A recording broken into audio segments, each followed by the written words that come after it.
Pyromancy on Dark Souls 3 is great, but when you're the lowest level character possible and don't invest stat points, it can become a nightmare.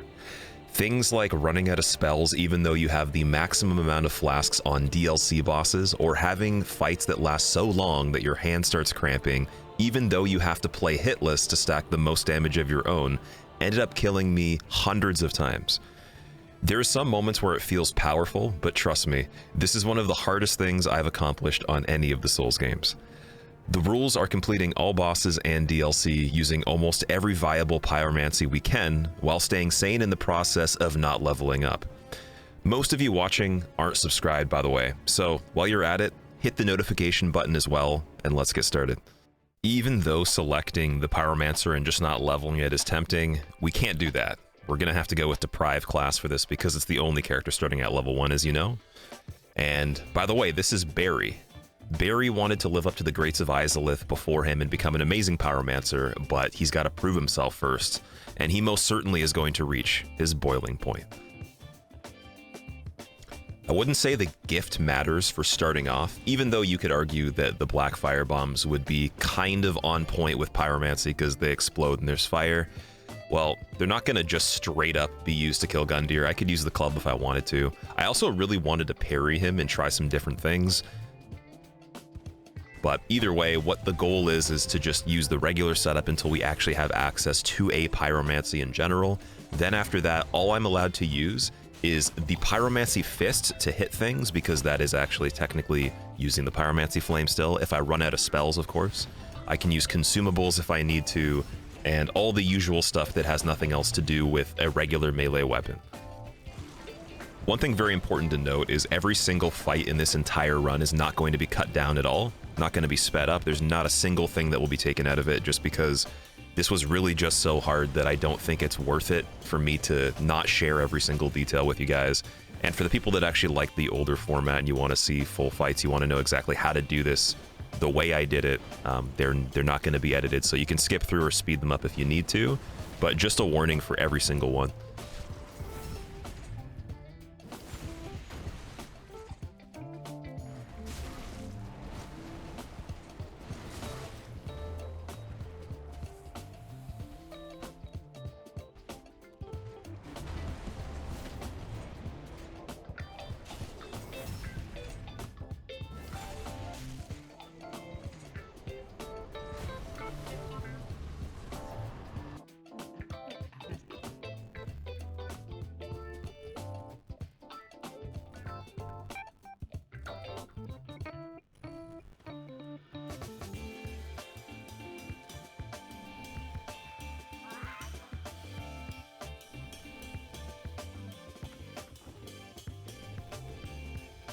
There's nothing special about Vort and Highwall, although picking up some regular Titanites along the way is helpful, since in this, instead of just investing direct souls into the Pyromancy scaling through the actual Pyromancer teacher, you would just go and upgrade it through him with materials. Very simple, very similar to a regular weapon. Since everything stays the same as the classic SL1, minus me getting the broadsword or really caring about any kind of other melee setup, once we get into Undead Settlement, that's where we have access to all the materials to actually do this for real.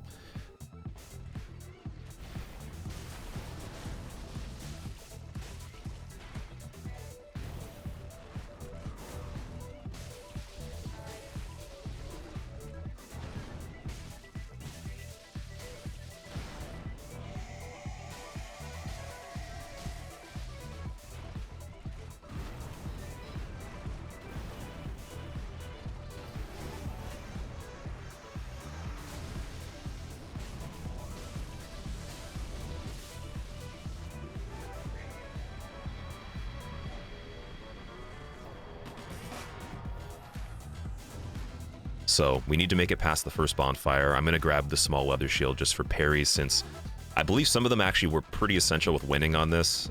We'll see what that means later.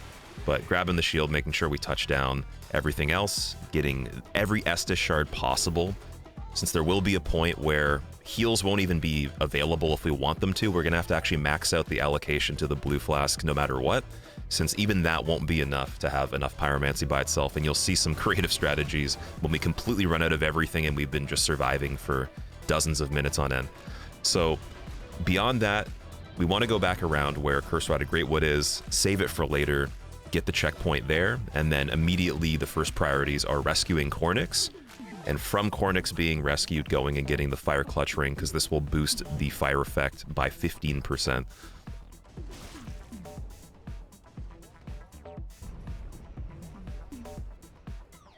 When I was setting up Road of Sacrifices beyond Cornyx and getting ready to buy some stuff from him and all that, somehow the game started having an earthquake. Sigurd came up the lift, and then one of the hacksaw guys got stuck right beside him. I heard a weird stun sound, and then everything just started shaking. So I went to investigate this. It was just continuous no matter where I went. Later on, I figured out exactly what it was. Any guesses? I'm just going to let you guys think exactly what that could be, but I've never seen this before this point. It just looked like the entire Earth was about to explode. Usually at Road of Sacrifices, Flynn's ring would be huge, and typically even Chloranthy, when you don't have any other rings, helps with just having the stamina regen for areas, sometimes for fights as well. I'm going to save those for a couple reasons. So Chloranthy's going to immediately be overshadowed by some other rings that we need to stack all together to boost Pyromancy, where they can take up almost 3 or 4 slots at a time. And then when it comes to Flynn's actually will help Pyromancy, but I'm not going to incorporate it till later. So yeah, we're going to get some blue flasks from Andre. The blue Gatorade is Barry's favorite, and we're going to leave Henri and Horace in the dust and go progress way past their ambitions to Cornyx with his Pyromancy Flame. Thank you very much, Cornyx. The only basic things he has in the beginning that are really viable, I would say, is Combustion, and Flash Sweat can be used at some point. Though I wouldn't say to defend against actual enemies it really matters. It's more so for one particular area where I don't think I'd be able to grab another Pyromancy from it without it. But again, we'll get back to that when it actually happens. That's very far into the run. Beyond Halfway Fortress, the bonfire right before Crystal Sage is obviously important for later.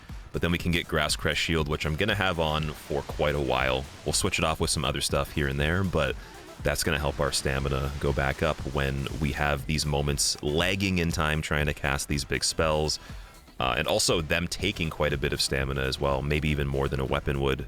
From the swamp, there's one crab that actually has the Great Swamp Ring, which is going to be one of the first things that we can get to actually boost the strength of Pyromancies. So that's important. But we also want Sage's Ring as well, which increases casting time. This is not permanent for every single casting, every single spell. I use it here and there, but it cuts down the frames of the startup, so you can just get people in opportunities where you would no longer be able to cast that spell if you were doing it normally. To get a lot of souls right away in this area too, I do want to dunk the Exile bros, so Curved Exile Sword guy and Large Club guy, down the hatch. But we also want to dunk Hazel as well, because I want Hazel's hat. Hazel's hat is just basically a staple in Pyromancy lineage. I think if you guys remember Xanthus King Jeremiah from Painted World way back in the day, you know, just big bulbous yellow head wrappings. It did look better in the first game in my opinion, but the Tornado version's interesting. Kind of looks like a weird fermented mushroom that went through a hurricane tornado thing.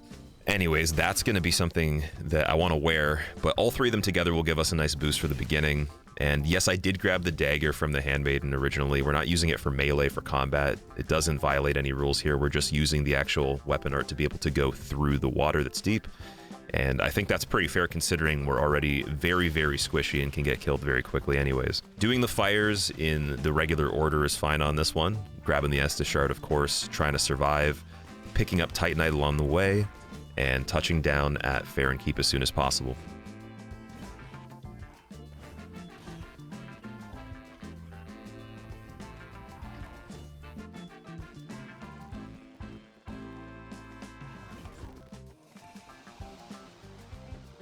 Once we get to Fair and Keep, the Bone Shard where the slugs are is important, but when we go to Fair and Tower particularly, I'm going to actually sit at the bonfire up top, since this is going to be needed for two different reasons. One of which I only remembered later on, and I could have set up early.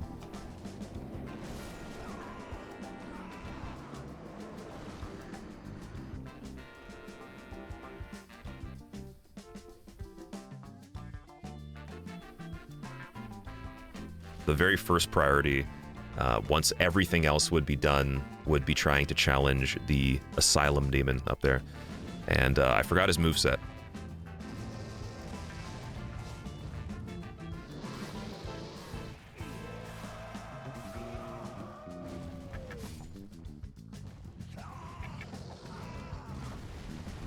Once I actually kind of remembered what to do, you get a really cool spell, Boulder Heave.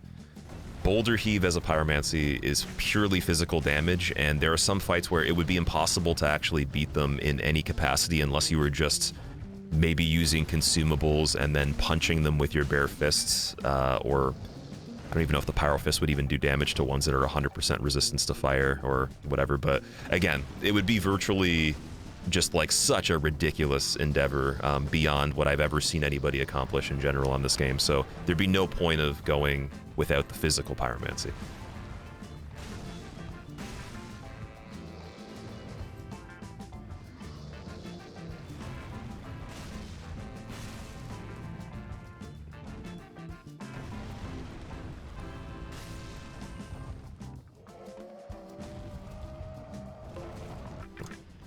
Already, when getting prepped for Abyss Watchers, you can see the ratio of flasks is pretty disproportionate to being in favor of healing, where I only have 2 of the regular Estus and I'm going in with several of the blue, basically just trying to see, okay, if I get hit a little bit, I can heal, but after that, we are locked into just having replenish spells.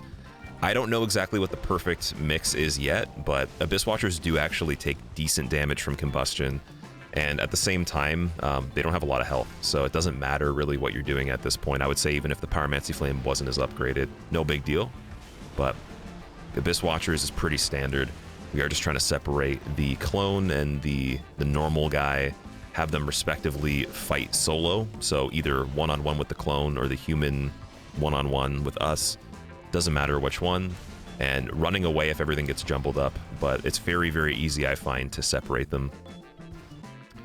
Phase 2 is a little different because, again, backstabbing is what we leverage quite often, and obviously in Phase 1 we're doing similar methods, but the problem is when we have the fire trails introduced and a lot of the extra effects, you do have to get away, and the escape angle decides to kind of punish you quite a lot if you're not pretty accurate on that, and also the depth of how far you can get away in X amount of time is also kind of scary too, because you can get trapped behind certain effects.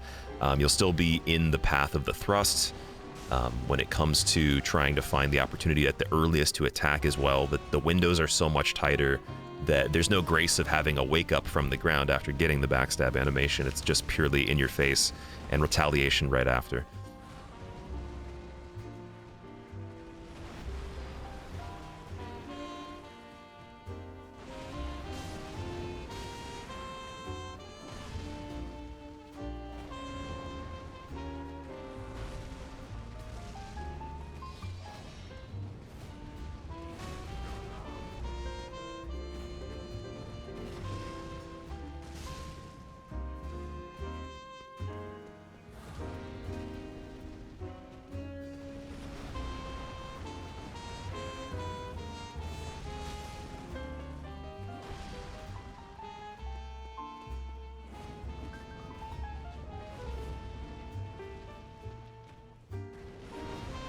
The fight that actually was successful was so close to the wire. I literally thought I was gonna die. Again, just a sneeze, like a gust of wind would have killed me. But we got it, and that felt pretty good. It just made me kind of concerned because I was like, unless the pyromancies get a lot better, this is not a good sign that we didn't absolutely destroy Abyss Watchers. It was kind of a mild fight, and it just tells you a lot for the future. And thus begins Catacombs. So typically between that and Smoldering Lake, there should be enough large shards to get our Pyromancy Flame upgraded as much as we possibly can until we find Titanite chunks, which would be a +6. Now, +7 if we went to do Dancer early, obviously, is the next step, but I did forget a couple Crystal Lizards that have large shards on Farron Tower, which I go back to later. On the way to Smoldering Lake, you can get the Witch's Ring, which boosts Pyromancy even more than the Great Swamp Ring. So them together, plus something like Red Tearstone, or if you're doing a physical Pyromancy, Lloyd Sword Ring, it's wild.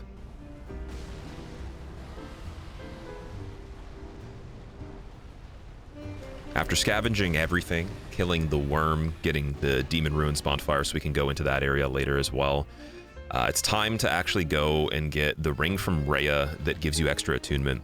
I want this for a couple reasons. So for spells that have more than one slot requirement, this is perfect because then we can actually meet requirements to just put one single thing on that's very strong in comparison. And then if we want to use a mixture of two, we can. But I found that it was helpful for a variety of situations. This ring got used a lot, so super important. Got to go rescue her with the rats. Those rats suck. I hate them. Get combusted. And then, yeah, she's kind of just sus. I don't know why she asks you about this right away. Please, whoever you are, touch me.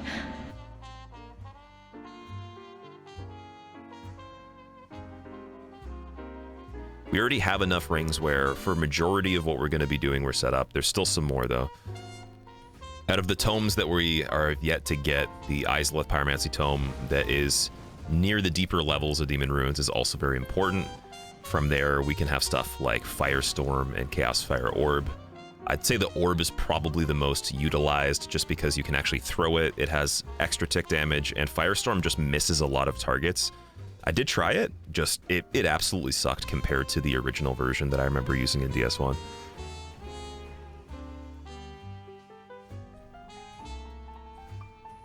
Curse-Rotted Greatwood was easily one of my favorite fights on this entire run.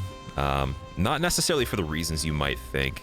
It just had a flow to it, and the execution was supernatural execution. I did not do this on purpose necessarily. I made the best judgment I could. But what actually happened made me have to put the controller down and take a deep breath and just freak out for a second, because it was cool, man. I don't know if you could actually get a cooler fight than this. Please tell me if you could. I progressed the first part of it pretty fast. I was using some skulls, and then he went into phase 2 early, so then I was kind of behind on the boluses and everything.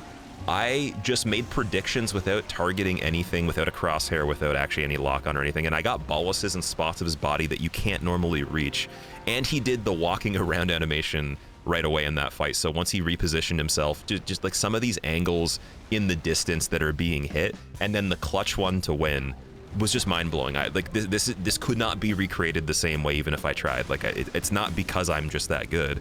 It's literally lucky. But at the same time, it would be like going to a carnival or a fair or something like that, and then the guy he has like some sort of game that's rigged where, like, you know, he wins most of the time, he takes your money, but you beat it and you get the best prize right away, and then you go and you do it again, and then you do it again, like 3 times. Like, dude, what is going on with this fight? Unbelievable, and truly by itself just so cool, outside of all this other stuff.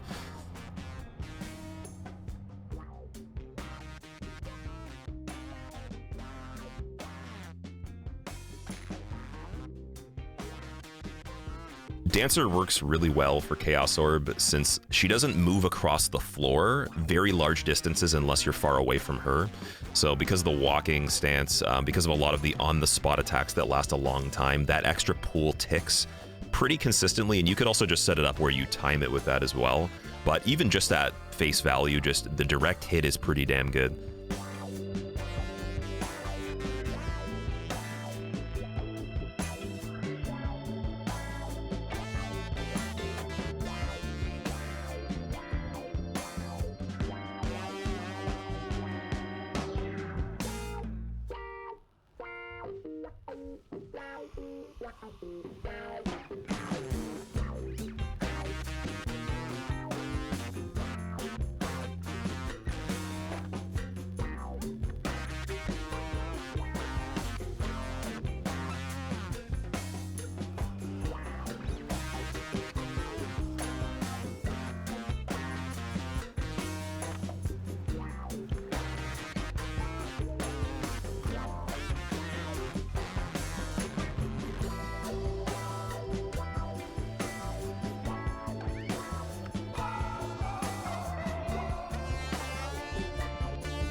After completing barracks, getting all the chunks we could, I was like, okay, well, Slayer is usually something that I would do early, just as like a tradition thing. So no flasks, full health, no RTSR setup. Let's just go do Slayer.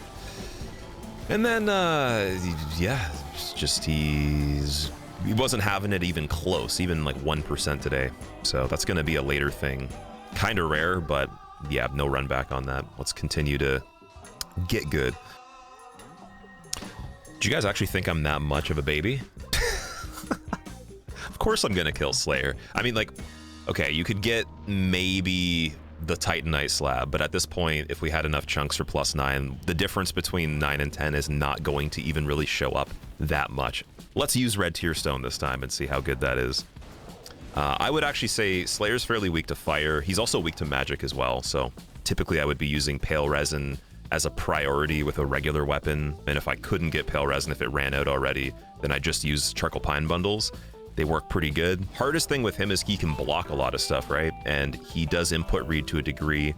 If you are trying to do anything that has a large window of time itself, by the time you already do it, he will be in an animation that you can't actually even escape the next one from. So, you know, your pockets are rough. I did bait the overhead where you can actually kind of cue the attack as he's swinging over your head at the same time.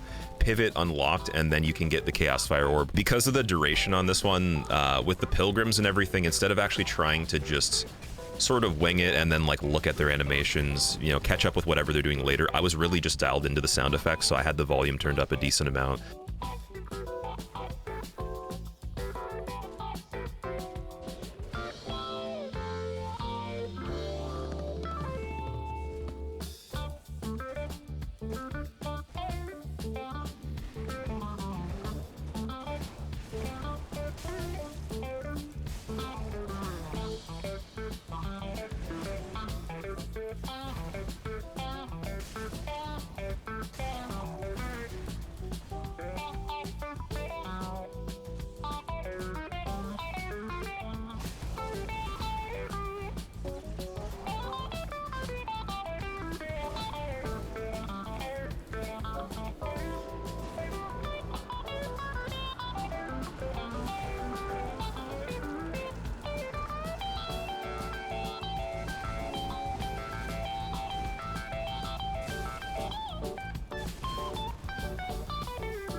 I was deciphering between the different audio for the startups on the big meatball explosion, the smaller rain, and also the lasers and all that.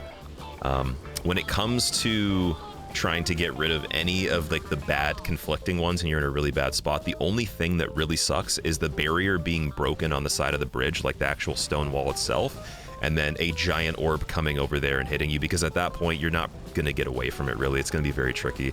So you always want to just be central in the arena, very close to being able to retreat to the fountain as usual. And also, I would say just don't get too far away from him unless you absolutely have to, as a rule of thumb. But this was a fun fight.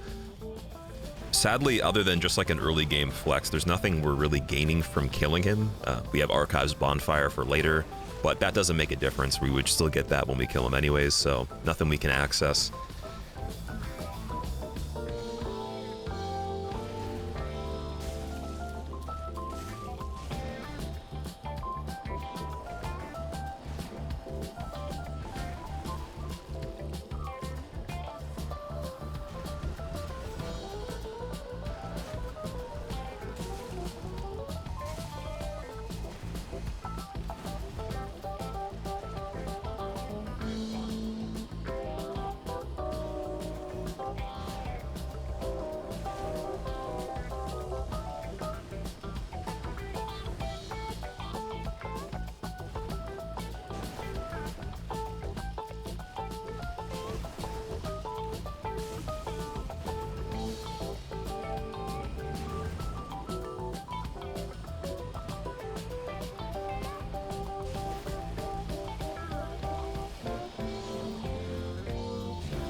I'd love some input from you guys if you know for a fact it would be possible to one cycle Sage with this exact build at the moment, or anything that could have been implemented that's previous in the journey to this point to get that achieved.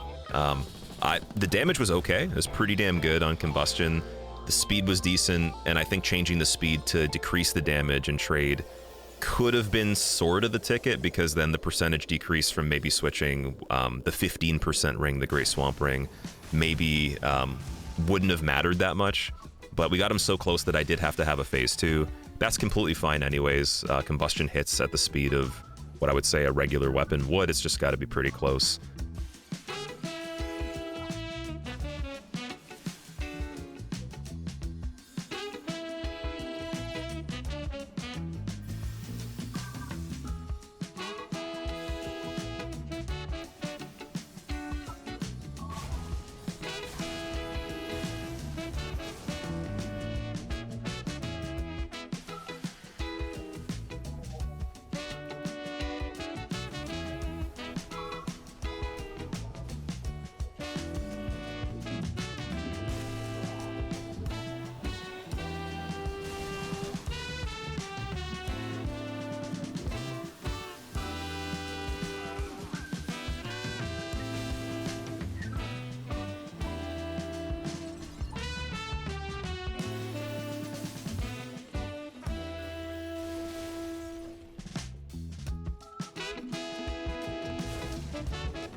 That was fun.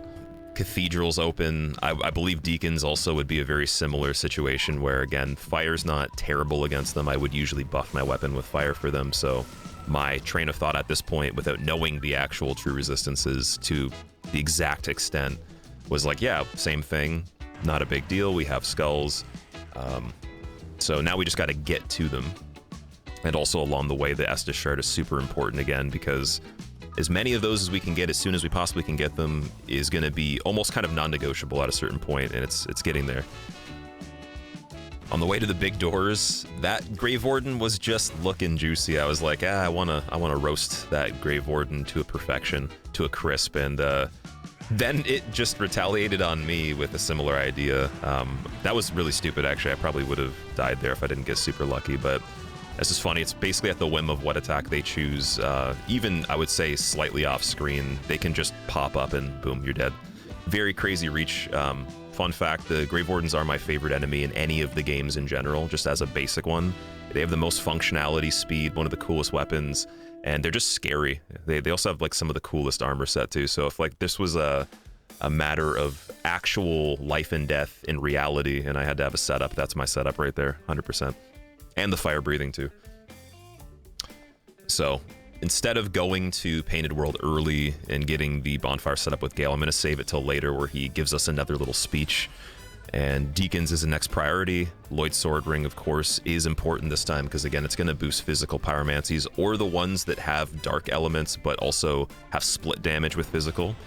I didn't really realize that it could help as much as it could until later, but just getting it right now is great. Dagger dashing the rest of the water is important. And I've said before, if you want to know how to basically avoid the giant, either, I would say, make sure your camera's rotated, but if it's not, listen to the sound of the mud and then try to time the dash when you have blue. Your other option is if you have no blue bar left and for some reason you get there at that point with none, stay very close to him and make him slam his elbows down, and you can just space that. That's a little bit easier, but if you get to medium distance or farther, he's always going to throw the mud or have a chance. And then you just want to scoot through where the thrall is, and we're at Deacons. We could get the shortcut, but I think with combustion and its effectiveness on them, it's not going to require me having to run back. I think this will be a one and done. Great Combustion being a one-shot on basic deacons is kind of essential on this, because it's going to just really, really multiply the time frame of how long we have to do this first part for. So it's nice that it wasn't the case that we had to keep going and chipping them away, guessing which ones were which as they, you know, switch the VIP targets. So that's nice. And also, because the damage isn't so ridiculously high, it's not going to kill other ones and make them respawn in weird places. Very organized, and we can just get to the back, collect them all behind the altar, and then do our regular setup.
I had a really weird escape here where it was freaking me out. Actually, my heart skipped a beat for a second because I'm like, dude, there's easily going to be like 2 or 3 off-screen fireballs. One's going to definitely connect on the angle I was on. Stamina's gone.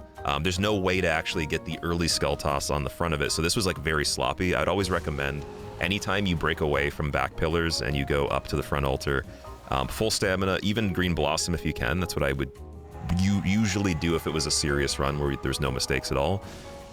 But this is a huge mistake that goes unpunished, and the beauty of that is this is the type of run where you can do that. So just don't do that if you want to be crispy, especially if you have to do a lot more damage to the actual Archdeacon in the process, because you'll get extra hits as he's coming out of the ground early, since he does have a hitbox before he's active. And one really cool thing too is if you have enough damage across a horizontal plane, you can kill the security or like the guys in the blue at the same time. Them having to respawn takes so long that the curse buildup and everything's changed completely. They won't be able to do any melee swings at you because they're always kind of floating around. You know, the healing of the Archdeacon's different. It'll just affect so many different things if you can get to them early. This was quite close. It did get scary on this part. I didn't think it was going to, and I wouldn't even say my timing really mattered. It was just actually not as much damage as I wanted it to be on this part, but still got it. Amazing. This is still where we're smooth sailing, but oh man, I cannot wait to try to even break down the madness later. So the earliest Titanite slab I wanted to go for this time was not Coiled Sword, it was actually just in Ariandel. We're gonna let Gael now take us over there and just run the entire gamut. Also, I mentioned Scream Skip. I was pissed off at the fact that I failed it 3 times before, and I don't mean 3 attempts, I mean like literally I fell off multiple times and then had to get it on the 3rd time coming back, which is just not usually how it goes. It is my favorite skip. I should be able to get it without dying in general. So this time we actually did. Beautiful. And I think that the issue wasn't what I was saying it was before. It wasn't the angle of how I was running at the rock. It was more actually just the bias of like where I was placed even before we get to that point. So like the lineup with it was just completely bad. It wasn't like the turning angle or anything. And you'll notice if you go really far off to the right of the rocks, that's usually where you're starting to get to the danger zone of slipping off, even if it looks like you can get that jump up to the top shelf. So that was nice. Wilhelm, I was like, you know what? We could kill him normally, just using combustion, of course. This was it's kind of funky because he has the ability to actually cancel castings from you. So he just completely nullifies the ability for you to do anything for a certain timer, and then we'll just keep repeating that. And the process of killing him was very long because of this, but I did stick with it. I did just kill him, and it counts. I know it's still in the dead zone, or what we call it, the walk back zone for him. But hey, if you want to do any kind of run and you don't want to dunk him off the side with gravity or make him run off on the other side of the cliff, you can just get him past these pillars. He'll be more passive once he does his single attack, or maybe a couple into that zone if it's a double swing. And then you just beat him up until he walks back into the other zone and be ready for the next attack. It kind of paces it out a little bit easier. Getting to the chapel, unlocking the front door, and then going down to where Gravetender would be is the next step to get to that slab. And also one really nice thing too is those trees, they have an effect on them if you hit them with fire where they get stunned for a long time specifically. Since we're only using fire, it's a great start, and also, you know, 4 hits to kill them, amazing. Way easier than how we were doing it before. So I went through this very smoothly. I thought I was going to die guaranteed, but got it. And yeah, the slab is now ours. We can get that plus 10 on the pyromancy flame. There's no more upgrades we have to do to this particular flame.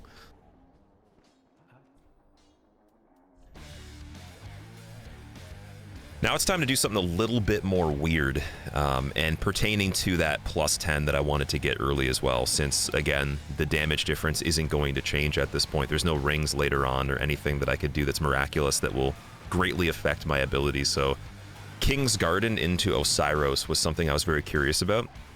And what I learned was Osiris is pretty damn hard with pyromancy. Not only just for timing, but if I was going to go switch to one like I did later, such as just regular Great Combustion, which is the fastest thing I have right now, it takes quite a few hits to kill him. So it's guaranteed we're going to be in phase 2 for an extended period of time. It's guaranteed he's going to be able to insta-charge probably at least 15 to 30 times in the fight if he wants to. He'll have that many opportunities or something. And that's a lot. So my original playstyle of trying to actually frame one the attack by doing the setup roll from the previous recovery is not really viable here, since the chance that I would get it every single time over the course of minutes is like very slim. So the only time I really pre-rolled the insta-charge close range was if I did a really bad rotation around him and wasn't on the side of his leg or behind him by default. So you'll notice that once we do all the stuff for phase 1 and we get him to phase 2, I'm immediately trying to circle around or run underneath his arm or be just super, super deep into his character model so that when he rotates and he's able to actually activate that, then there's no way it can touch me even if I am wrong on timing. And then I'll purposely go farther away, either medium or longer distance, and bait out a lot of the crystal flying attacks. And then just dodge the actual head part of the insta-charge, since you do have a little bit of a warning if you're far. Issue is, again, I can't hit him from far away, so we only want to do this when it's absolutely necessary. And the case scenario would be that he gets into a wall and he's stuck, but you're medium distance and you're not going to be able to catch up. So by the time you actually do catch up, he rotates. That's where you're in the danger zone. So he could just start it immediately. There's no way you'd be able to tell what's going on because you're already too far away. And then you got close, and then it's over.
For Champion Gundyr, the typical situation is parrying him.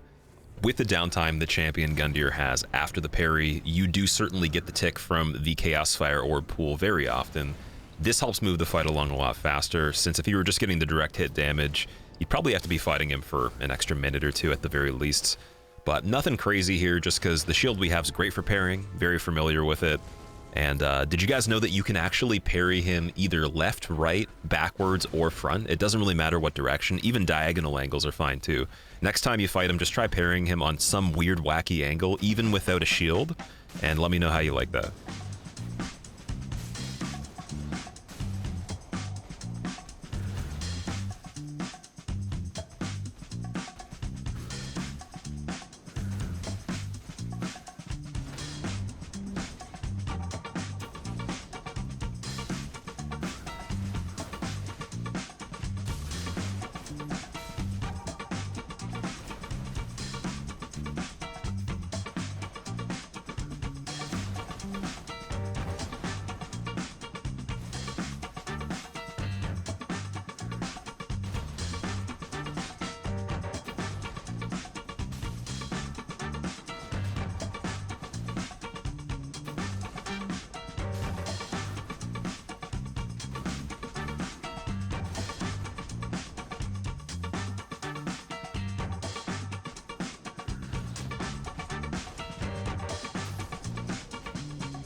Coiled Sword Fragment in this run actually will be used to warp infinitely, so goodbye Homeward Bones, don't need the slab for anything.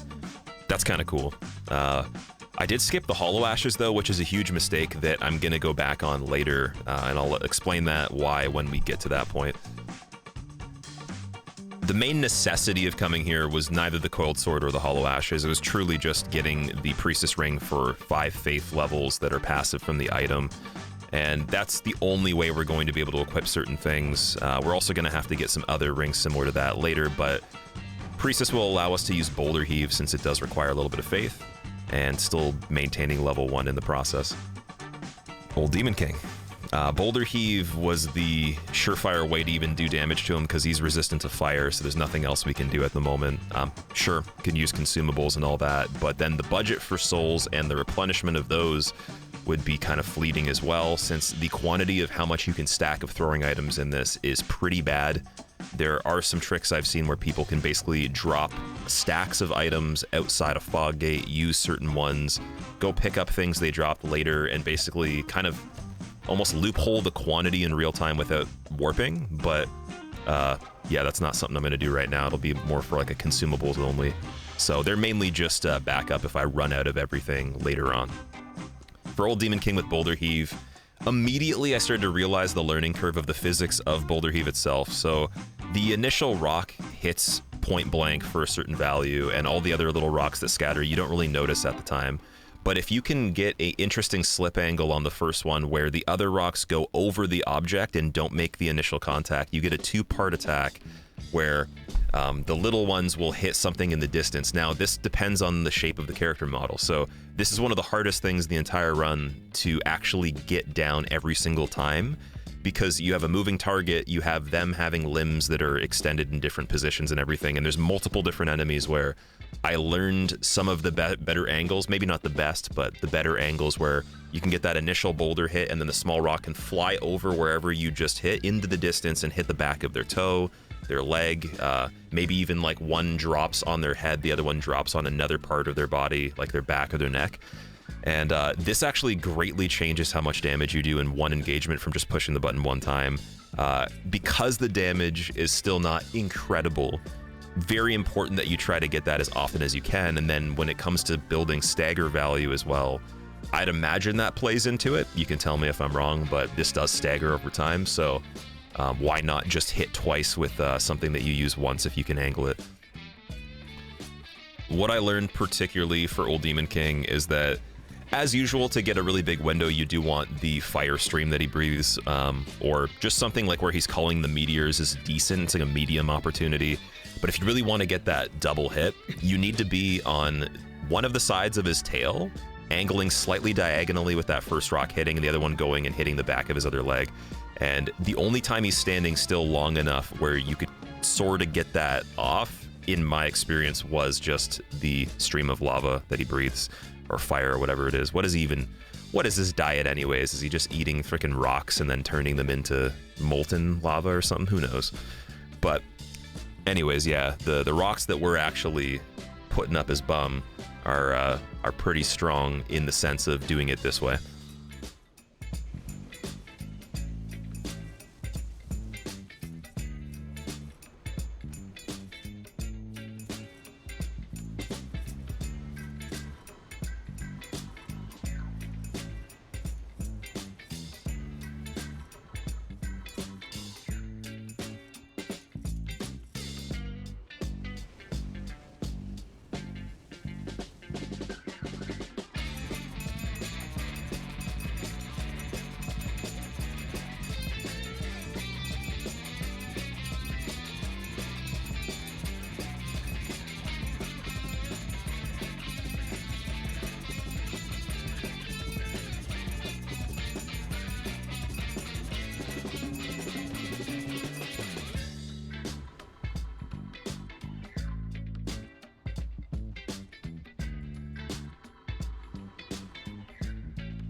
Because earlier on we did actually get the transposing kiln from Curse-Routed Greatwood, we can actually go to Ludlith now and transpose whatever we want from boss souls. I was interested in Chaos Bed Vestiges from Old Demon King, only to realize that the requirement of it was pretty high. And again, I don't have a crazy background on knowing all the numbers and the data on every single pyromancy, every single spell. In fact, actually, even for how much I know in terms of mechanical knowledge on DS3, I haven't actually used every single thing in the game, and I'm starting to catch up on that as we go with randomizers over the years and also these types of runs right now. So Chaos Bed Vestiges, I am aware, is one of the best spells for pyromancy, though it's out of reach for us. There's nothing we can actually get in terms of stat boosting gear like in DS2 or Elden Ring, where you put on equipment that's worn other than rings and get levels. So basically the most we could actually increase any single stat pertaining to a requirement, which would be faith, intelligence, dexterity, and strength, is 5 from each respective ring. That kind of sucks, but it does get us access to some other stuff later that we'll talk about at least. At the most, at least Ludlith has Prisoner's Chain from Champion Gundyr, which could be useful at some point, and some select other spells that maybe I'll look into. With every single optional fight down that's accessible until we go to Archdragon Peak for Nameless and Wyvern, I was thinking, you know what? It's time to go to Pontiff, time to go to Irithyll. We'll save the DLCs for later, and we'll save Archdragon Peak for the next little bit as well. So let's progress the mandatory stuff. Pontiff Beast, no point of killing him in this one. I don't think the repeat of using Pyromancy is going to be affected by the Right Eye Ring. And Irithyll I want to run through as quick as possible, because again, if I get hit by a fire trail on this run, it's not going to kill me. It'll do a little bit of damage, but oh, look at that. Boom. Fire trail.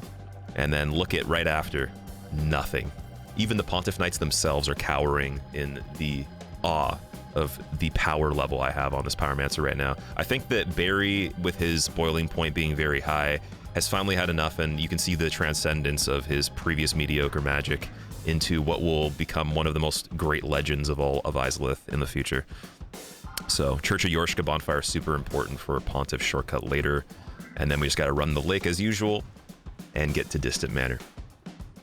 Just due to the nature of how silly some of the things in this run were, and just I was feeling crazy, so I decided to run the Pontiff Stairs without skulls, because I've talked a lot about how if you don't use skulls, the dogs are really hard to get away from. Now, look what happened.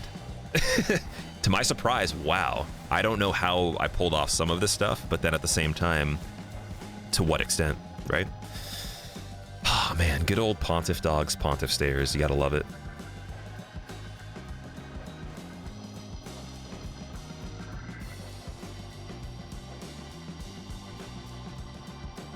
Near the shortcut, I definitely want that ember. Embers are going to be super important. Even buying them from most of the merchants that we can find in this is kind of important at a certain point. With Pontiff himself, the idea I had in my head was, okay, opening parry, and then we can get an attack in. He's going to go into something else, we parry. We're just going to be back and forth in between the flow of managing the stamina being at a deficit or depleted fully after the first attack and the second parry, and then having to go and loop those 3 actions again. So parry, attack, parry, wait, parry again, attack, parry. And at that point, once the phase transition kicks in, he'll have that lava pool from the Chaos Fire Orb just kind of building underneath him and hitting a little bit extra.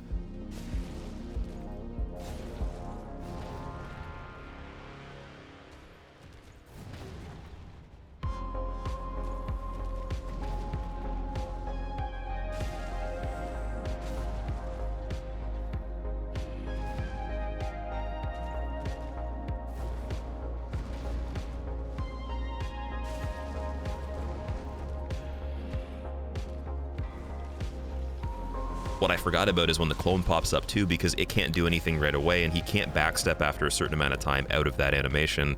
It's pretty much guaranteed I could kill the clone if I wanted to, and I didn't realize this at first. I didn't really clue into the fact that if I was super aggressive, it would just guaranteed kill the clone. Whatever attack he did after, if I had a fraction of stamina, I could probably slip away from him on an angle where he wouldn't be able to combo me or something, and it'd be fine.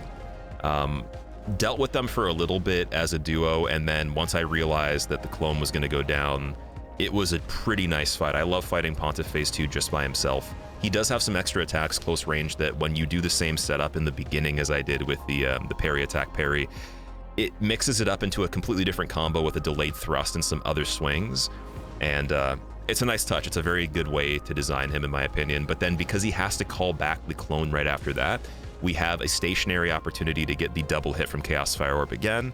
Also have a jump on killing the clone if our damage was even lower, but at that point it doesn't matter. We got it.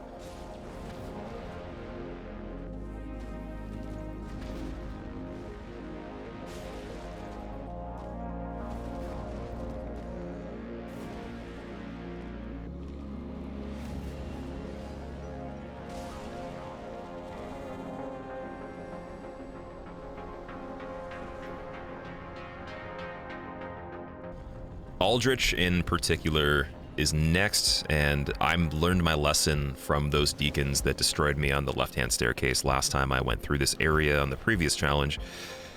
So we're just gonna go and walk up to the chest from the other side and take some time, because that's not happening at all here. We don't have time for any kind of shenanigans with these just basic ass enemies. We're gonna try to just go and take out the big boys when we can. Aldrich is very weak to fire.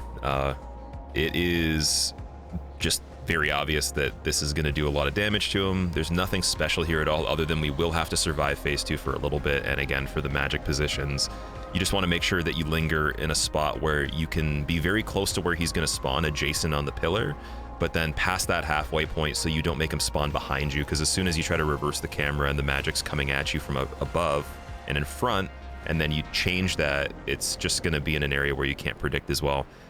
It does help to kind of just, you know, linger in the same spot, then run at the last second as the majority of it starts to release towards you, because it'll hit the ground behind you instead of sort of sweeping across the ground, trailing and hitting you from behind, maybe even one wisp taking you out.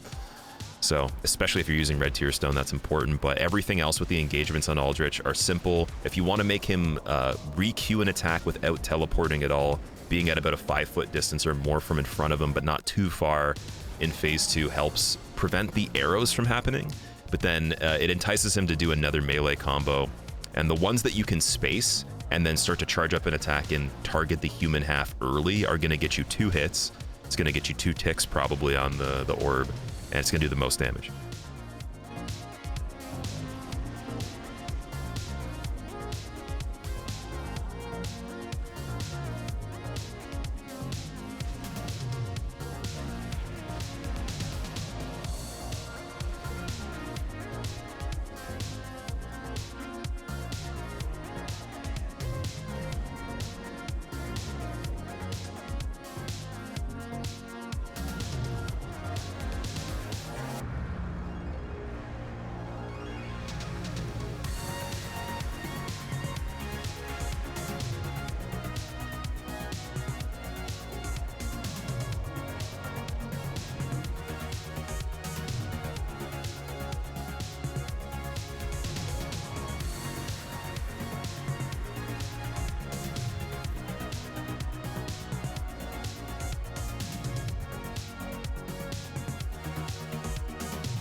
Again, basic enemies were just not something I cared too much about on this, so I wanted to get some skulls for Irithyll Dungeon this time and not try to have the whole entire cast of Ratatouille chasing me and eating my soul. So, Distant Manor, it was activated, which means patches can lock you in Firelink Tower. Just got to get the tower key, which I did in Old Firelink with those extra souls, since what are we using them for? Just items, right? We're not leveling up stats directly, so we would always have a surplus if we're surviving. And then we have that backup deposit of all the boss souls if I want to crack into those and some ones that we picked up along the way. So after getting trapped by Discount Jeff Bezos in the third dimension of this reality here, we're gonna go back and visit him, look at his inventory, buy some skulls, buy the embers, of course.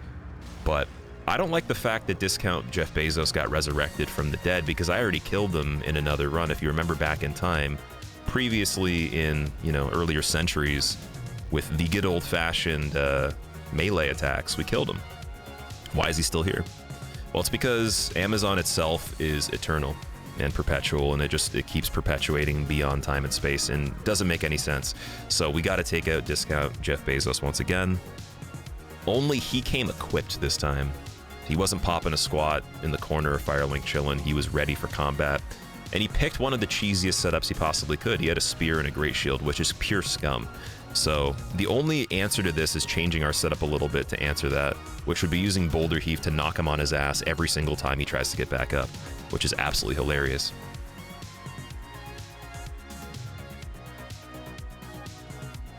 After a little bit of back and forth, Discount Jeff Bezos was defeated.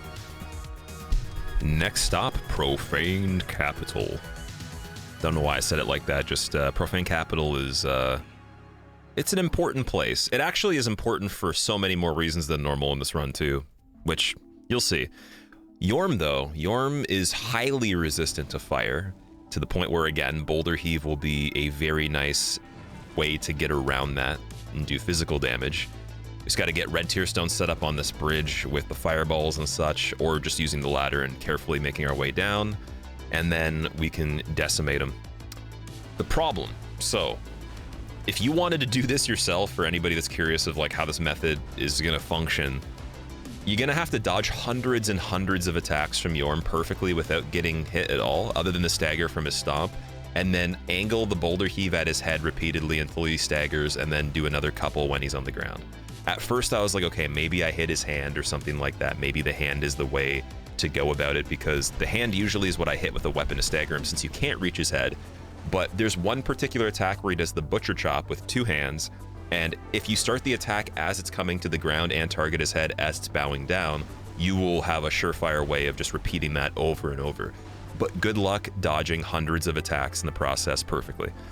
I have played Yhorm so many times, there's probably a good, I would say, over 100 hours just on him respectively in my whole playtime, where I've dialed him into a point that's ridiculous. Even then though, there were still some problems. I didn't get it first try, but this was the best method I could find for him. It was very fun, and I didn't run out of any of the blue juice just yet, even though we're getting later into the game.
Making it through archives is next, and the interest here is getting the Scholar Ring to be able to boost our intelligence by 5 passively with the item itself and not affecting our total level.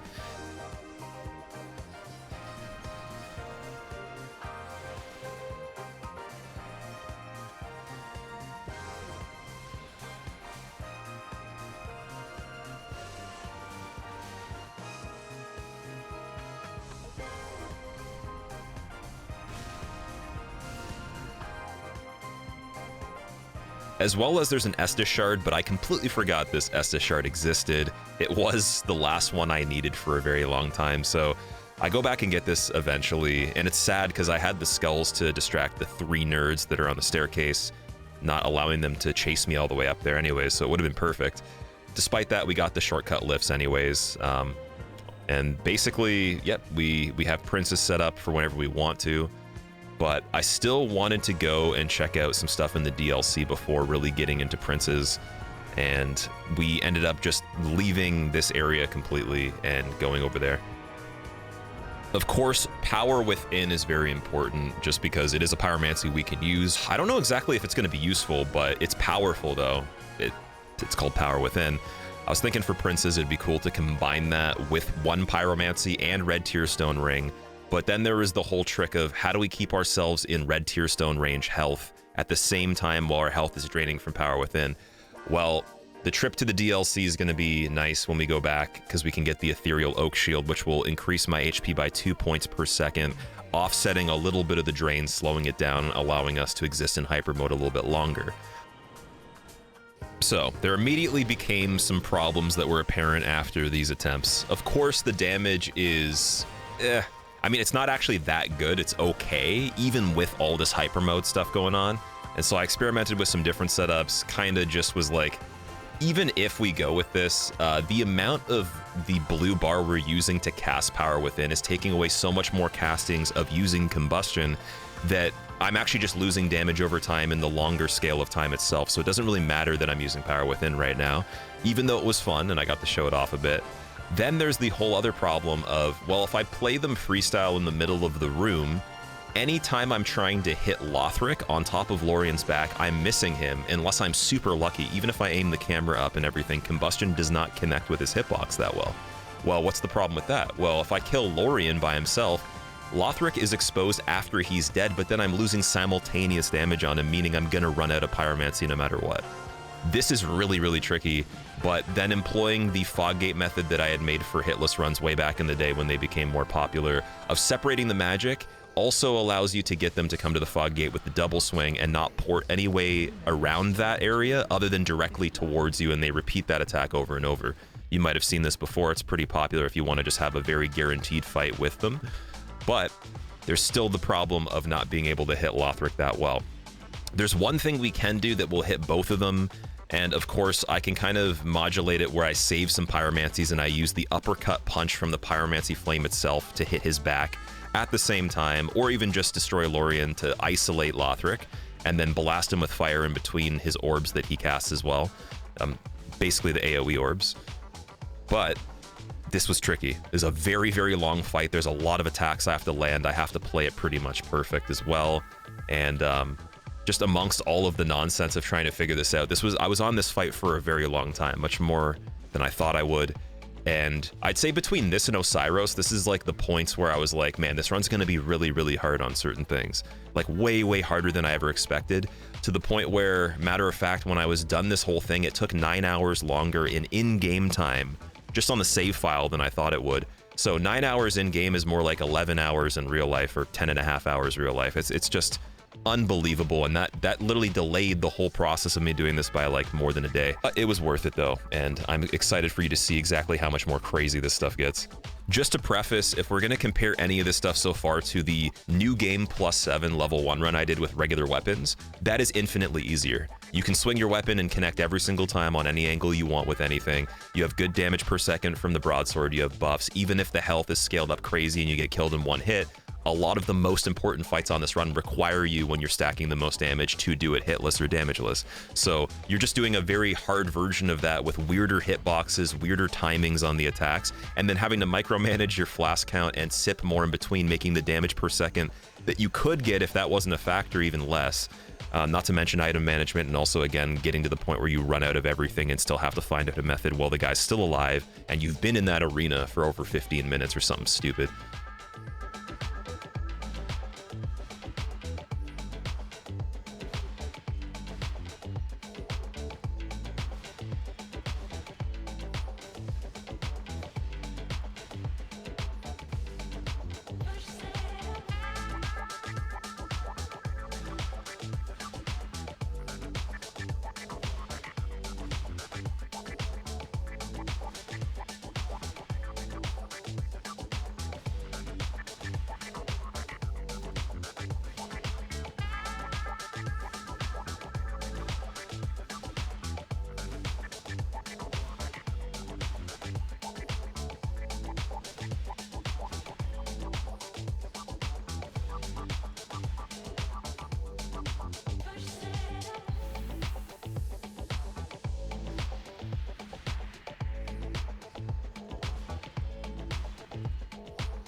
You can flame me for this in the comments, no pun intended.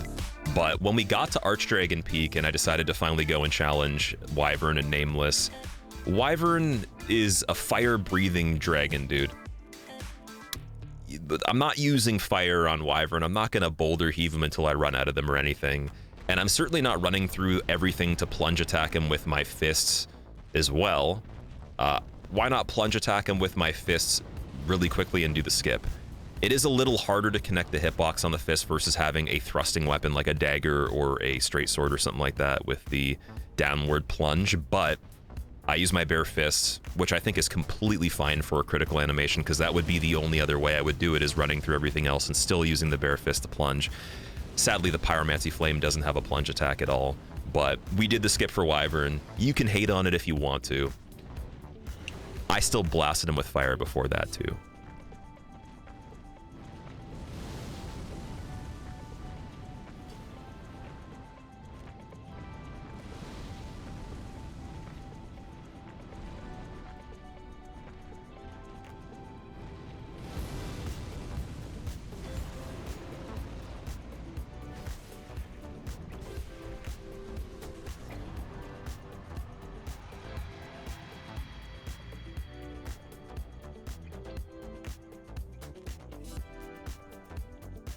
So yeah, just kick rocks, kick boulders, heave boulders.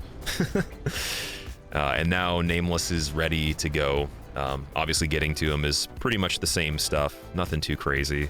We did make it in one piece, and I don't need the Dream Chaser ashes or any other items from the surrounding area. We just got to pull the bell and then figure out a method that's going to make the most efficiency out of the pyromancies we have going into phase 2 for Nameless. I screwed around with Chaos Fire Orb for Nameless for a while until I realized I don't think this is going to make it through the whole fight. You could only use 2 of them per blue bar before you run out of the juice and you need to refuel, and I was like, into phase 2, this is going to be really tricky to make it last. I'm going to have to end up punching him with the hand again, so I ended up going on an adventure after doing him many times this way to go and get Dark Fire, or Black Flame. Black Flame requires me rescuing Carla the Witch from Irithyll Dungeon, which we actually have activated right now at least, but through Profane Capital's alternate route that we rarely ever go to, in the second swamp of the game, I'd like to call it, we had to go and get the Jailer's Key to rescue her from the area just before you get to Yhorm. Once you got her back, you give her the tome that we went back and retrieved from Walnir's bonfire area right beside where it is, and you can get Black Flame, which does require you to have the Scholar's Ring on and the Priestess Ring having 15 intelligence and faith respectively by boosting it with the rings. And the thing that's really cool about this is it hits pretty hard, very similar to Combustion with the way that it activates, but it has physical damage. And Nameless with the physical damage and the dark and all that worked a lot better. So it was hitting a bigger number. It was able to actually be stretched across each blue bar a little further, so I had more uses per flask, and it did last the whole fight. And after I got to this type of setup, it was much easier. I think the best part about it is when you get into phase 2 and then you even have the modified moveset way later in phase 2, the speed of Black Flame without even boosting it from Sage's Ring was much more comfortable than the Fireball, even if I used Chaos Fire Orb. You know, it just would have been very few and far between that I could actually have windows to throw it at him. Even with that tick damage, just wouldn't compare.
feeling good, killing Nameless relatively simply.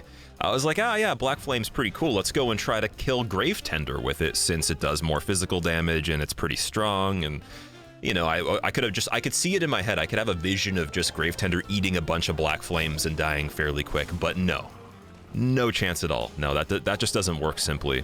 And it's funny because I distinctly remember using a fire-infused dagger or a deep gem, or rather dark gem-infused dagger for the best critical attacks I could get on him on level 1 hitless. And so I was like, those elements do work pretty well, fire and dark and all that. It's typically what I'd buff my weapons with if I was hitting him directly too, but he just did not seem to be able to be hit by the Black Flame that well. He would be input reading and rolling away as soon as I would use it. I'd be missing a ton of them, couldn't stretch the flasks well enough, and also those wolves on the intro were not able to be one-shot that easily at all.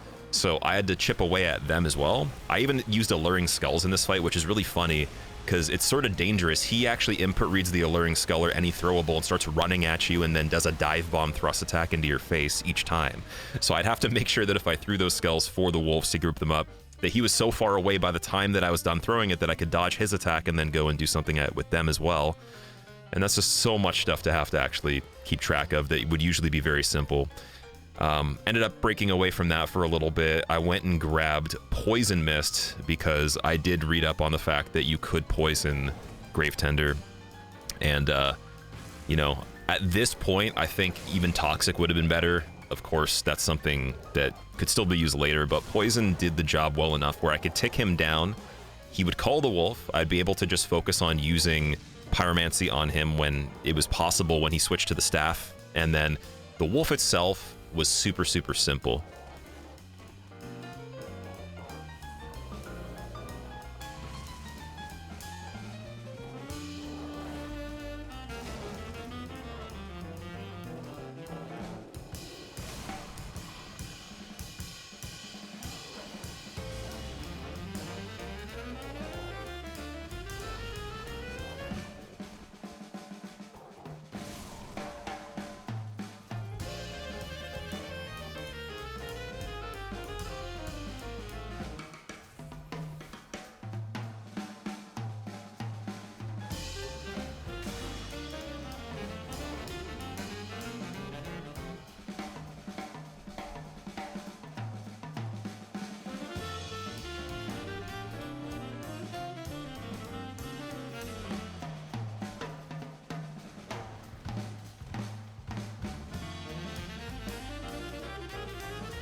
The tricky part of the final bits of the fight was that this fight was so long and it was so much more stretched out for the wolf section of it that I had to remember, don't get even ticked by the frostbite that he's breathing a little bit, and just be very careful of all the angles he does his triple dash on as he's flying around the battlefield. Also, even more importantly than all of that, don't get stuck on an ice crystal that you can't see that you're backing up into as he's pushing you into a corner, because that's going to be certain death.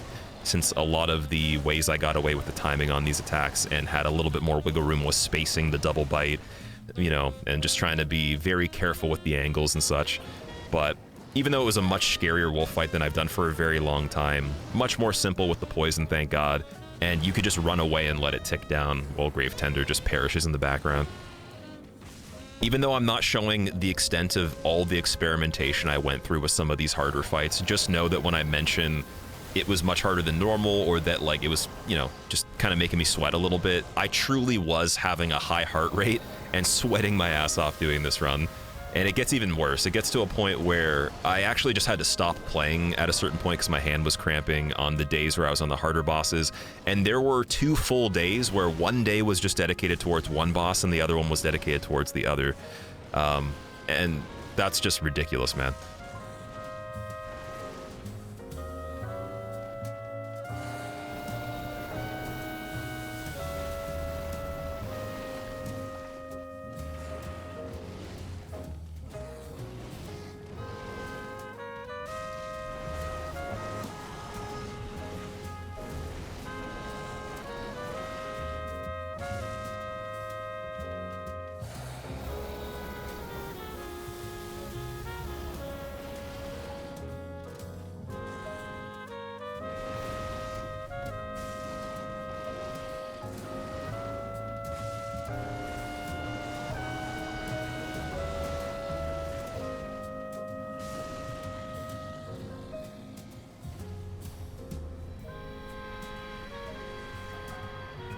At this point, Friede was very enticing since Archdragon Peak was done. All optionals other than just DLC and Cinder were completed, so I was like, we could try to save Cinder for later. We could just go for Friede and clean up DLC 1, but I also was still missing that Estus Shard in Archives, so very quickly after playing around with that idea, I went to Archives to finally grab it. Now we have the maximum amount of Estus Flasks that we can carry, so there's no better that we can do when it comes to replenishing that blue bar. If you remember, level 1 characters, they have such small bars, you don't actually need to have the strength of each sip be that big to be able to fill up the bar totally. So I don't have to get all the bone shards in the game, which is nice. I have enough to fill both bars with 1 sip, no matter where the health is or no matter where the blue bar is. That's good. Now it's, what do we actually do to kill Friede? Since Friede's such a long fight that it immediately made me realize we're not going to have enough castings to do this if I miss any attacks or I'm not getting the most possible damage. And also, furthermore, what spell do we use? What's the best one to go against her? Well, that's something to revisit in a moment because I got frustrated pretty early on with Friede. The overwhelmingness of trying to figure out exactly how long that fight was going to take made me just go and try Cinder early, get him done, mix it up a little bit, and not end the game on him, but rather kill him and save the actual final cutscene for the true ending. Early on in the process of going about this, I did grab some dual charms because I knew that he was going to heal on me. The fight on Cinder, I had a feeling, would be so long that we'd at least see one single attempt to heal. So I grabbed a handful of dual charms to stop him from doing that when he is in his javelin mode. And he often does it after he does an AoE, so I was always ready, just looking for that opportunity, and that was the focus the whole time. I think if he was healing, I certainly would have ran into magic, and there'd be no way to kill him with just spells. It would be very, very fleeting at that point, because I'd have to stagger him. The only other opportunity you have to cancel the health bar going back up once it's already initiated is to get him on the ground. And just like Nameless King, I went with Black Flame on this for a couple of reasons. So yes, physical damage from Boulder Heave would have hit Cinder decently, I would say, or enough to, you know, maybe be worth it. The problem is the speed of casting on it's so slow. There's almost no opportunities to frequently get damage per second on him. And regular combustion's not going to be as good as Black Flame on him just because the split damage with physical is nice. Pure Fire on Cinder just doesn't seem to work as well. It's always going to be Dark Pyromancies or something purely physical, so went with Black Flame. It had enough timing to be able to punish him fairly often, had enough castings to stretch decently, but despite even having all of that calculated, having a decent ring setup, whatever, playing the best I possibly could, this fight lasted a very long time, and once I got into phase 2, I started sweating again, and was really getting stressed out about like what we would have to actually accomplish to do this.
So with the best I could muster, we get him to phase 2. He's got about 40% health left, maybe 35%, and I run out of magic altogether. There's none left.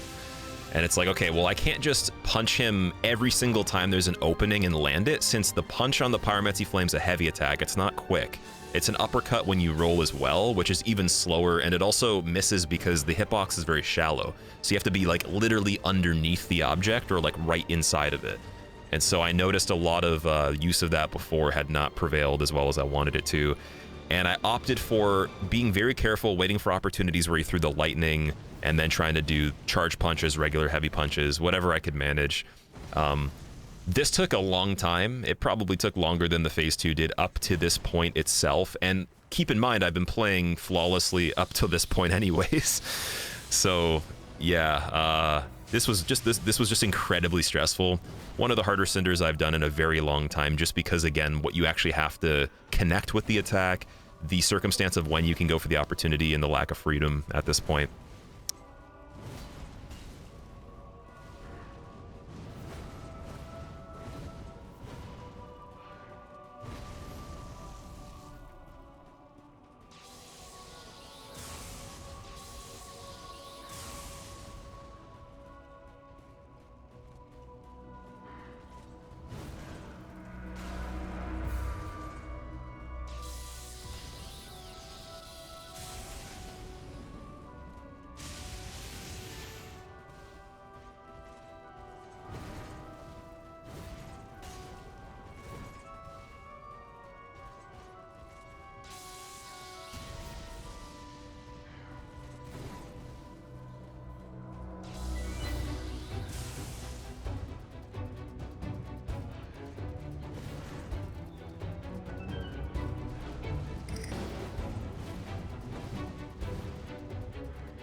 After pulling it off, I was super hyped. I was like, okay, at least we have that down. It built a little bit more confidence for Friede, even though I knew Friede would be a nightmare and even harder.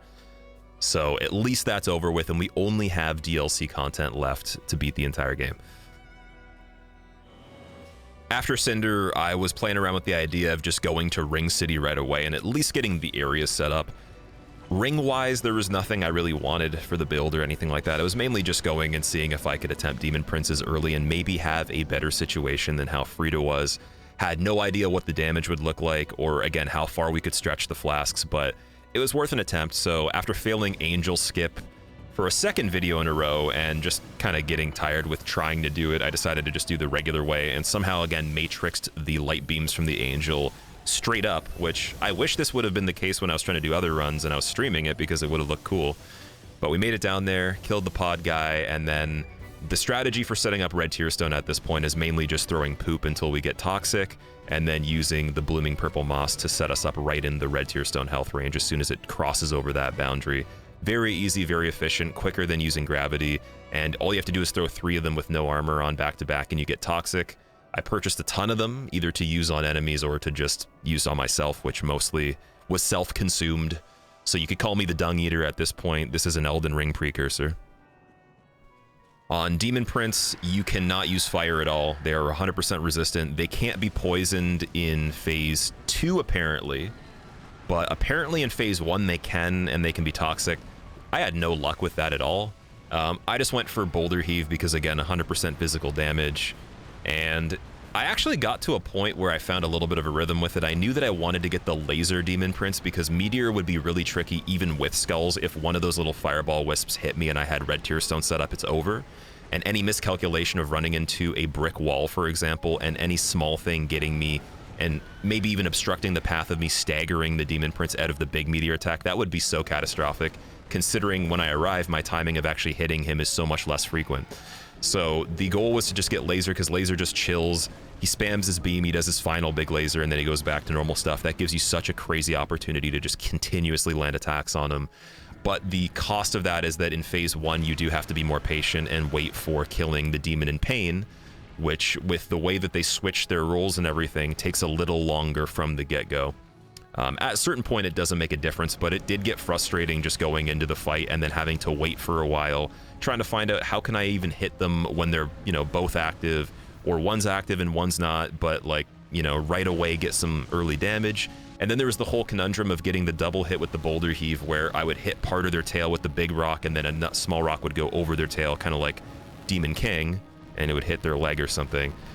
This is a lot, but I did get an attempt where I got to phase 2 before even going back to Friede, and it looked like this. And I was pretty proud with it. I'm just going to show you little bits because we don't want to get too into it until the official fight. Unfortunately, though, I didn't have it in me just mentally, and physically, again, my hands were starting to cramp playing like this, so I actually literally did just have to take a break. It was just too much to continuously keep going back and doing over and over.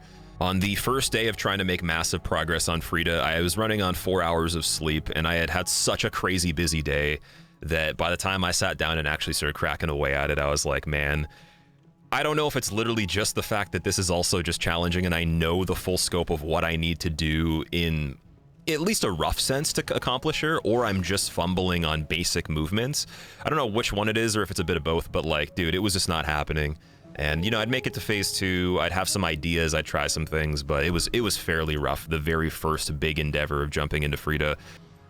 Black Flame did seem to be a contender for the best spell to use quickly on her, but it was going to need some extra stuff as well. It wasn't just going to work easily with Black Flame. I did have to go and grab Toxic Mist from below Demon Ruins in the Lake of Lava itself by using Flash Sweat and some armor to be able to get through just before dying a second later while running through that lava. Toxic Mist does tick a lot quicker, and Ariandel himself can get poisoned or toxic very easily. You could use dung pies or throwing knives, but it's very quick and it activates immediately as soon as he touches the cloud itself when you're using toxic or poison as a pyromancy.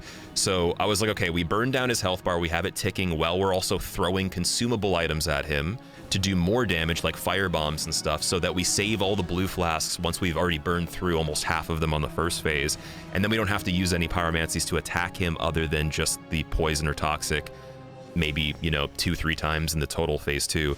At that point, that only uses 1 extra flask roughly, and then we can have all those flasks left over for the final phase. But the first time I got to phase 3 itself, I ended up having to punch her, and I had so many sweaty moments where I'd been in the fight for, I don't even know how long it had been. It felt like forever.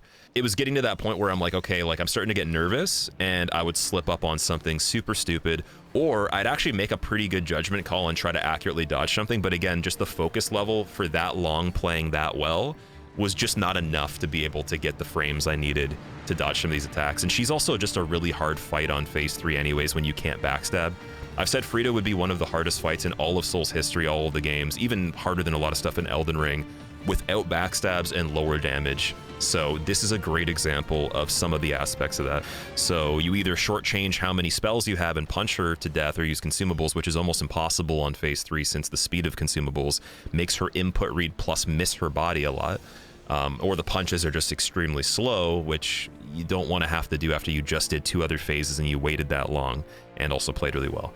So the Red Tearstone method got axed pretty quickly and then got converted to a Lloyd Sword Ring method, where essentially I would try to be conservative phase 1, I would do toxic phase 2 with consumables, and then I'd have the most flask count, which on average was like 7 or 8 by phase 3. 7 was pretty much the sweet spot, it seemed. And then what I would do is I'd go as hard as I could with Ethereal Oak Shield healing me and a under 30% equip load setup with the Archdeacon hat and the robe, and then like a loincloth or something to basically be able to have a bit more defense. And that helped enough where certain things wouldn't straight up kill me, even though a lot of the things she would do were one-shots. And then I'd be able to still get the black flames off, not roll at a terrible distance away from some of the combos that basically trap you from behind. And it was just basically a patience game at that point, really focusing in on phase 3 with this giant intro to get there. And this was the final attempt on Friede that made it.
No word of a lie, I was actually going to cut the video short and not do the DLCs on this and only have accomplished Grave Tender and up to Cinder with all the main game bosses, just because it was so hard that I was like, do I want to delay this video by like a whole week to be able to release it the following one and then not have anything to show because I've just been working on this and, you know, other things in life? Or do I want to just push through and see if I can get it done as aggressively as possible? And killing Friede made me actually continue, because if I wasn't able to get her that day, I might have actually given up and just released the video without all the bosses being killed. Now, of course, there's no rule to do all bosses when I do these things. Like, this challenge is really hard as it is just doing what I've done up to this point, and I actually couldn't even find a video of someone even doing this before. So it is fairly rare, and it's something that you guys probably wouldn't even try yourselves unless you were just absolutely masochistic at a certain point. Since we know that the traditional way pyromancy works on SL1 for the previous games is a bit different, and in Dark Souls 1, it's very easy. So this is the exact antithesis of this, and mechanically, it's a marvel compared to that. So I think that getting Friede done gave me the confidence to push through, but Demon Princes was still a hard wall where, again, recording sessions, just sitting there trying to get him by himself and no success after having that phase 2 that got about a third of his health down. Man, it was brutal. Running away from those demons, having to do claw grip with the camera angles, watching out for walls and blind spots that are off screen, while also trying to roll claw swipes through the body of the other demon, and then anticipating which one's going to do the rampage, or if they both do rampages, where the offset is going to end on their timers of those respectively, is really just like the bread and butter of the first phase, outside of actually trying to land attacks, which eventually just becomes like a, you know, meditative thing that you just kind of get in the flow with, where you see all the setups, you see all the possibilities. There's a lot of different opportunities, but they're super tight, and you can't get greedy at all. There's no greed that's allowed on this. Even with how aggressive it looks like I'm playing, this is very conservative. And so getting all that done is one thing. Oh man.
By the time you do activate phase 2, you have no ability to boulder heave him while doing the rotation method to get early health drained into the first attack that he does because it's too slow. So all we can do is just basically screw around and be silly, get him to fly away, and then we have to start the fight at nearly a full health bar at best.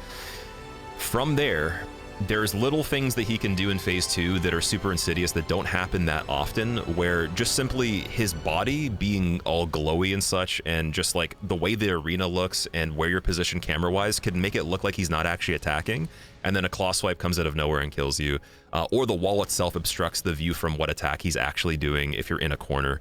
Furthermore, if he does the dive bomb double-hand slam attack that has really, really crazy frames to dodge it, it's basically like frame...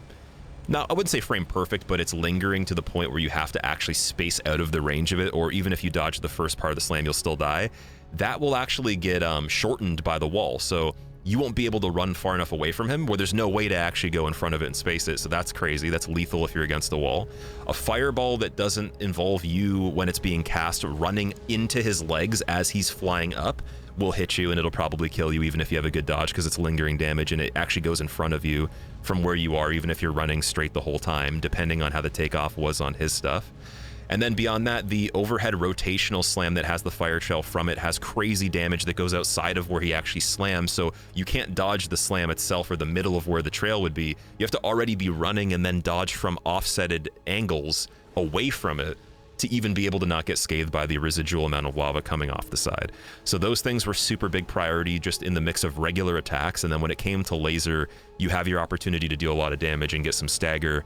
This got down to the point where I ran out of the flasks at the very last opportunity to be able to kill him that was perfect, and I had to actually throw some throwing knives at him to finish it off on the final laser, which just matched up with the perfect amount of timing when he broke out of it. This was literally just such a beautiful fight that it blew my mind. It was damageless. It was one of the longest fights I've ever had on Demon Prince damageless at this level. It is the longest fight I've ever done on Demon Prince's damageless at this level. I can't even say it's one of them. It's one of the hardest things I've just done in general. I think Demon Prince is the mechanical most difficult boss in this game, period. So, dude, my God, that was just... I actually... Man, I think I even... Like, I didn't scream, but like I threw the controller down and I was just like, yes, man, amazing.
that got me hyped enough to know for sure I was going to complete the rest of this without a shadow of a doubt. Friede was a good confidence booster, but this was just like, this was really good. I got quite a big dopamine hit from that one, which doesn't happen often. Obviously, I like playing these games, but I don't get like adrenaline, head rushes, or that shaky from playing it, but this was crazy though.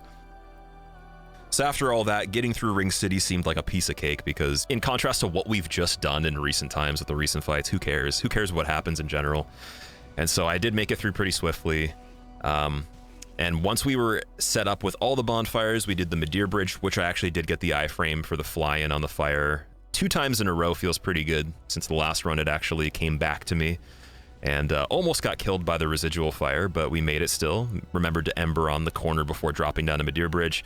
Unfortunately, on Midir Bridge, he did beat me up a little bit before I got the flow of things, and then I remembered as soon as you just get the stagger on him, you can just use your fist and he'll fall off the bridge. You don't have to take all his health. And so then we were set up to do either Midir or Halflight.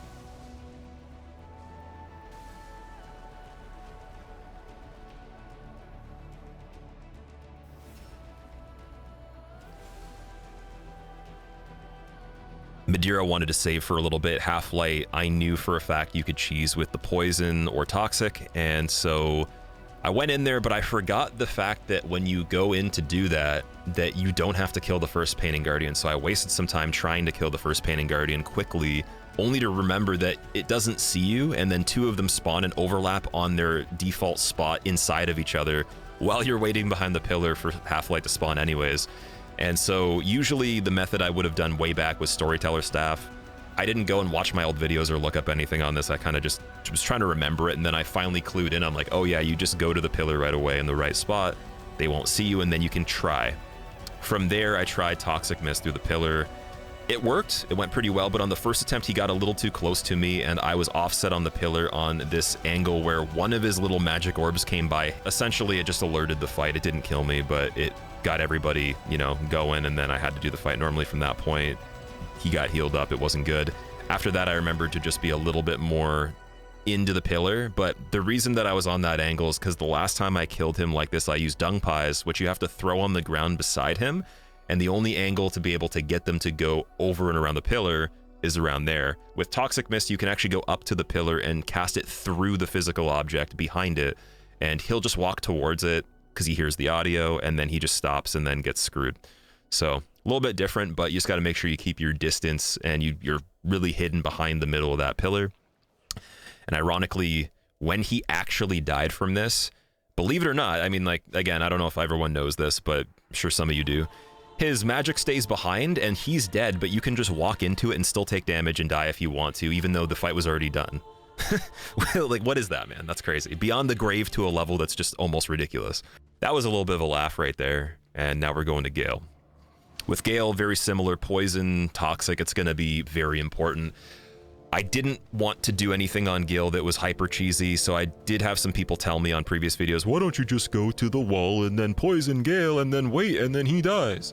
It's like, sure, you could do that. I'm not sure if it's patched where like Toxic Mist or Poison, the way I'm doing it, will work exactly that way, but there's no way I'm just going to keep recasting that and waiting. I'm doing the Gael fight straight up with the addition of that, because if you look at how much damage I'm actually doing with Pyromancy to him, it's so abysmal that there will be no way that we could just cast that many Pyromancies and hang in there and still have all the flasks and just manage the time frame and everything. So it took a while to actually figure out the rhythm for Gael and how I was going to do this, but I experimented with just pure toxic while trying to do combustions. Then I realized that's going to burn down blue flasks as well, so I was like, okay, we're going to do toxic with just punching. Then I went to poison and toxic, casting while punching. Then I went to a mixture of poison throwing knives with toxic, and having the casting for the flame as well, so I could have 2 castings, or even have the double casting ring off, so I have another ring slot to boost some stuff like defense, and I could put on Prisoner Chain and Lloyd Shield Ring and survive a little bit more. All these different things were in the mix, and this is exactly the final fight that I ended up with.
Gael was another fight where it was just nearly tears of joy, man. It was so fun. He's my favorite boss in the entire game, and killing him this way was really unique to me. It was very different than anything I had done.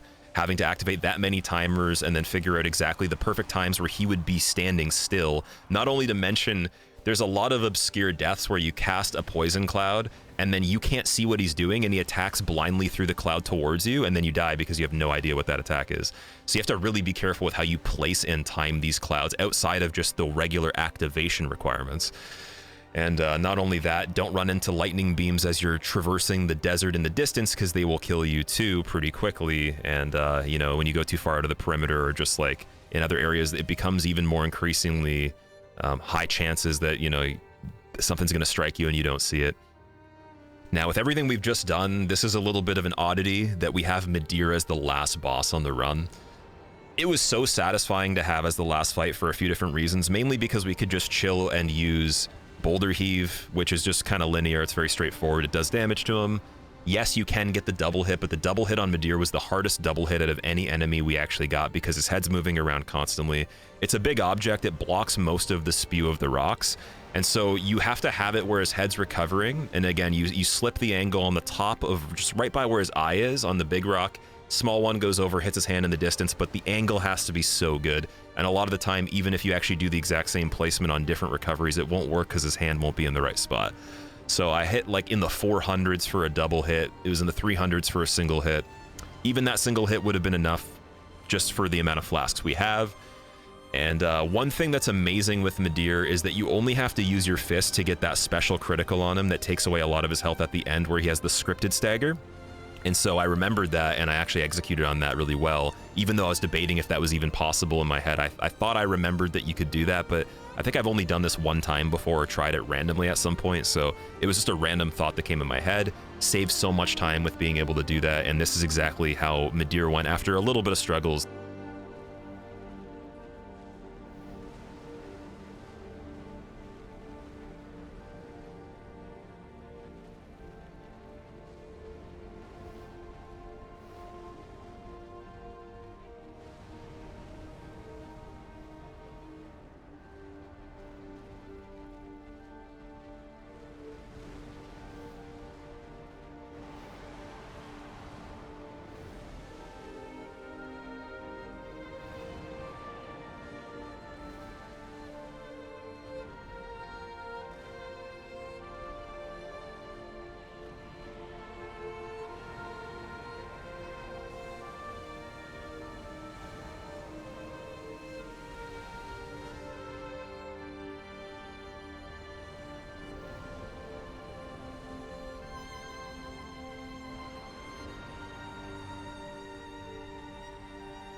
Of course, if you want the most damage for the physical setup on him, you are going with Red Tearstone, and we had also grabbed Flynn's Ring previously late game to increase the physical damage of the Boulder Heave because it does actually affect that decently, and so it was mixed in testing and everything. I just didn't show exactly when we went to get it because I didn't think it was super important.